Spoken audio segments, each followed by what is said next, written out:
Hello guys, it's another day kaya another vlog tayo for today's video. So ito nga yung video guys na kung saan kami ay nagpunta ng Jaipur para sa malaking kasalan ng mother side pa family guys. So pamangkin kasi bali ni Mami G yung ikakasal dyan guys. So yung babae ang kanyang pamangkin. So nabanggit ko nga sa inyo 'di ba, malaking kasalan ito. So hindi ko inexpect na ganito siya kaganda guys, para akong nasa fairy tale charot. So ayan na nga guys, so lahat ng guest nila sa mother side at siya, I think kahit sa guys, father side nung bride, andito kami lahat sa Marriott, chinek-in nila dito sa Marriott. So in 3 nights guys, libre ang aming check-in dito sa Marriott, imagine. So sa family namin is 3 room yung kinuha nila kasi nga yung sa sister-in-law ko 3 sila, ako, si Mr. si Jazz sa isang room, si Mami tsaka si Papa G sa isang room din. So pagpasok nga namin guys, nag-check-in na kami. So kailangan lang namin mag-present ng IDs. Ayan. So after that guys, kinagabihan niya, nag-ready na rin kami para sa engagement ceremony. So that time guys, nung engagement ceremony, hindi ko siya na-film kasi nakakahiya guys, as in nahihiya akong mag-film kasi wala akong nakikitang nag-film kasi nga may mga photography sila, photographer. So, ako lang yung may camera na pang vlog. So, nahihiya ako, naiilang ako. So, ayan na nga guys, no, that time is naka-ready na kami. So, pagdating nga namin ng hotel that time guys, nagpahinga lang kami kunti, then nag-prepare na rin. Hindi ko alam ba't ako nag-ipit dyan guys, ng pangit pala tignan, hindi ko na-realize. Naisip ko na lang tanggalin yung ipit ko nung malapit na kaming pauwi. Ayan. So, from Marriott Hotel nga guys to Hyatt, yan dyan yung yung venue kasi ng ceremony. So, yan nga yung first night guys ng program ng kasal. Ayan. So, first night is yung engagement ceremony. So, that time guys, sabi ni sister-in-law, dapat ang isuot ko daw is yung gown na hindi pa nakikita ng mga kamag-anak nila. Kaya yung gown na hindi ko na isuot nung welcome party kay Just noon, yun ang sinuot ko, yung dress na yan, yung dapat nga yan ay isusuot ko sa last program guys, yung pinaka main ceremony na marriage talaga. Pero sabi ng sister-in-law ko, yan na lang daw. So, sinunod ko na lang. So, tingnan nyo nga guys, no? Napaka-social ng lugar guys, promise. Tingnan nyo, makikita nyo, para kang nasa palasyo.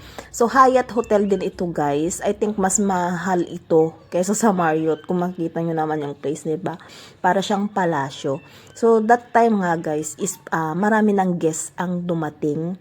So, that time is mga alas 8 na yata. So, hindi pa naman nag-start yung guys, ceremony. So, halo-halo na nga ang guest dyan guys. Relatives ng mother side nung bride at relatives ng father side. So, sa father side relatives ang Mami G, si Mami G guys. So, pamangkin siya ni Mami G sa father side. Ayan. Then, halo-halo na kasi may mga foreigner guys. Kasi malaking tao kasi nga guys yung businessman, yung person na ito, yung father nung groom. Ayan, so kasama siya sa 12 richest man dito sa India. So imagine niyo na lang guys. So may naririnig akong guys, may naririnig akong budget nila diyan is 1 billion. Imagine guys, no? Isa kasalan lang gumastos sila ng ganun, 1 billion. So no, narinig ako guys, kahit kasi Mr. guys hindi makapaniwala kasi nga every ceremony sa 3 nights kasi is iba-iba yung venue. Ayan, so yan yung first ceremony ay first night ng ng program. So yung second day ng program guys, ipa-upload ko yun kinabukasan din. So I think mas mahal yung gastos nila dun guys kasi sa taas ng bundok yun. Ayan, so tingnan nyo naman ang person. Hindi rin nagpakabog ang person syempre. So sariling makeup ko yan guys. Okay lang ba? Nabagay ba sa mukha ko? Hindi talaga kasi ako marunong mag-makeup guys, promise. So ako na lang nag-ayos sa sarili ko. Simple lang, yung comfortable lang ako. May kunting lang din, no? So, ang ganda ng lugar, guys. Malulula ka talaga in person, promise. Mag-perform, guys.